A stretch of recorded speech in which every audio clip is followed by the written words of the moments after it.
और अब बढ़ते हैं दूसरी बड़ी खबर की तरफ। और दूसरी बड़ी खबर है विपक्षी एकता की कोशिशों को लेकर कि क्या फिर से सारी उम्मीदें नीतीश कुमार पर आकर के टिक गई हैं।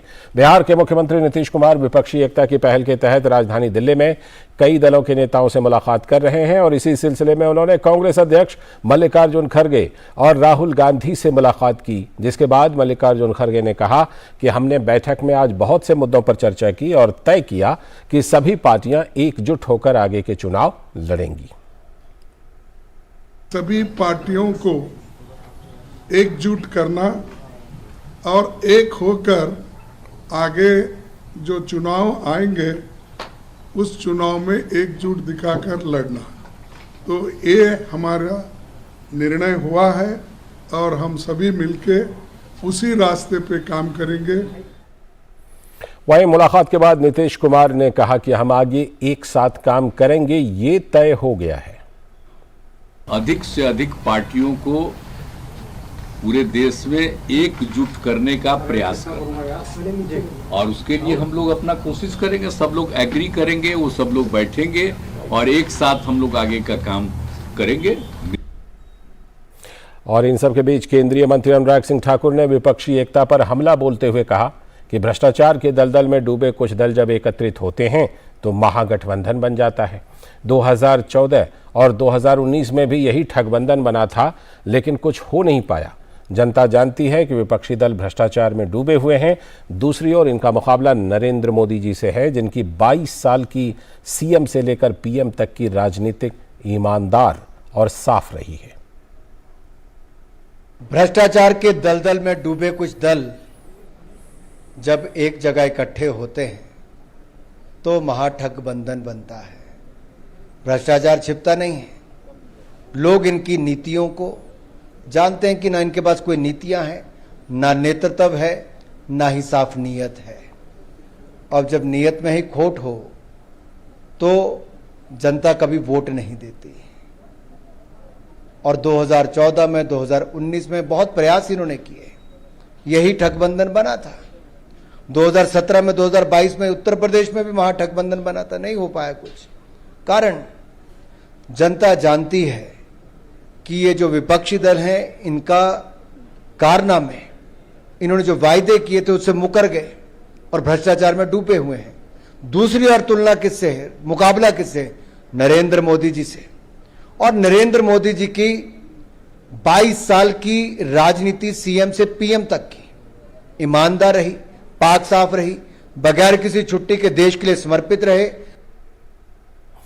और नीतीश कुमार जब राजधानी दिल्ली में हैं तो उनके इस दौरे पर राजेश राज ने नज़र रखी है। जुड़ते हैं राजेश राज अपने संवाददाता से इस खबर पर बात करने के लिए। राजेश, जिस तरह से कि 7 महीने पहले नीतीश कुमार कोशिश कर रहे थे और उसके बाद फिर इस बीच में और भी बहुत सारी कोशिशें हुई, केसीआर की, स्टालिन की और भी कई तरह की विपक्षी एकता की कोशिशें, लेकिन ऐसा लगता है कि एक बार फिर से घूम फिर करके, जिस तरह ये चर्चा है कि मल्लिकार्जुन खड़गे ने नीतीश कुमार को बुलाया था, तो एक बार फिर से ऐसा लगता है कि नीतीश कुमार यानी कि नीतीश कुमार ही जो है वो विपक्षी एकता के सूत्र बनते हुए नजर आ रहे हैं क्या?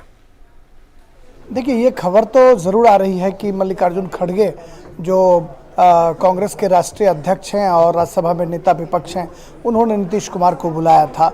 लेकिन इसका ये कतई अर्थ नहीं लगाया जा सकता है कि कांग्रेस जो है नीतीश कुमार पर एक बार फिर भरोसा कर लेगी और नीतीश कुमार के नेतृत्व में 2024 का चुनाव लड़ा जा सकता है। ऐसी उम्मीद बिल्कुल दिखाई नहीं पड़ रही है, क्योंकि कांग्रेस की ये कोशिश हर हाल में होगी कि वो तमाम विपक्षी नेताओं को एक पाले में ले तो आए, लेकिन लीड जो है वो कांग्रेस का ही कोई लीडर करे। अब यह बहुत कुछ निर्भर करेगा कांग्रेस के आने वाले दिनों में जो स्ट्रेटजी होगी उसके ऊपर। क्योंकि मैंने आपको पहले भी कहा कि कांग्रेस के जो नेता हैं, युवराज हैं, राहुल गांधी, उनकी चूंकि लोकसभा की सदस्यता चली गई है, मेमोरी उनकी जा चुकी है, तो निश्चित तौर पर थोड़ा सा रीजनल पार्टियों को लेकर वो सॉफ्ट हो गए हैं। लेकिन कांग्रेस के बारे में ये धारणा पब्लिक डोमेन में हमेशा से रही है कि क्षेत्रीय पार्टियों को लेकर कांग्रेस का रवैया बिल्कुल ठीक नहीं रहा है। और नीतीश कुमार चूंकि लंबे समय तक एनडीए में थे, तो ऐसे में नीतीश कुमार पर एक झटके में भरोसा कर लेना कांग्रेस के लिए या उनकी जो सहयोगी पार्टियां हैं उनके लिए बहुत आसान नहीं थी। लेकिन आपने ठीक कहा कि 7 महीने पहले नीतीश कुमार दिल्ली आए, उन्होंने तमाम नेताओं से मुलाकात की, लेकिन बात नहीं बन पाई। एक तस्वीर सामने ये भी आई थी कि लालू प्रसाद उन्हें लेकर, नीतीश कुमार को लेकर सोनिया गांधी से मिलने गए थे, लेकिन सोनिया गांधी से मुलाकात की कोई तस्वीर जो है वो बाहर निकलकर सामने नहीं आई, जिस पर कई तरह की जो बातें हैं वो सामने आई कि शायद उनकी मुलाकात नहीं हुई होगी, इसलिए वो तस्वीर सामने नहीं आई।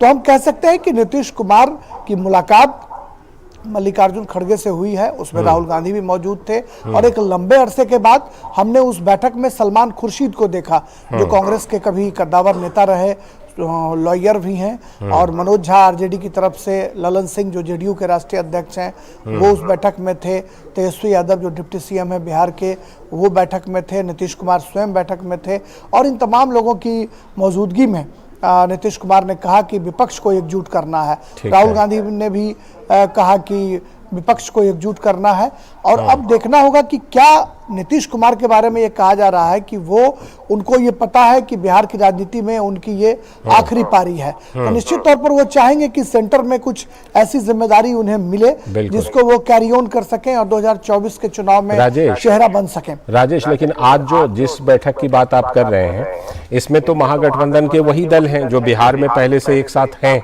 लेकिन नीतीश कुमार का एजेंडा इस बार थोड़ा बड़ा लगता है, क्योंकि चर्चा ये भी है कि केजरीवाल से भी मिल सकते हैं नीतीश कुमार, मिलने की संभावना है।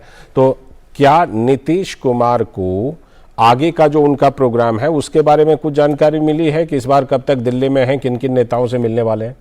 जी, अभी जो खबरें मिल रही हैं लालचंद, जैसा कि पहले से समय जो था वो अरविंद केजरीवाल दिल्ली के मुख्यमंत्री से मिलने का जो वक्त था वो 7 बजे का निश्चित था, लेकिन निर्धारित समय से कुछ देर पहले ही वो बिहार के डिप्टी सीएम के साथ मुख्यमंत्री नीतीश कुमार केजरीवाल के घर जो है वो पहुंच चुके हैं उनके यहाँ बैठक करने के लिए। जब वो बैठक से बाहर आएंगे तब जानकारी मिल पाएगी कि किन किन बिंदुओं पर चर्चा हुई, लेकिन नीतीश कुमार की ये कोशिश जरूर है कि विपक्ष की वो धुरी बन सके।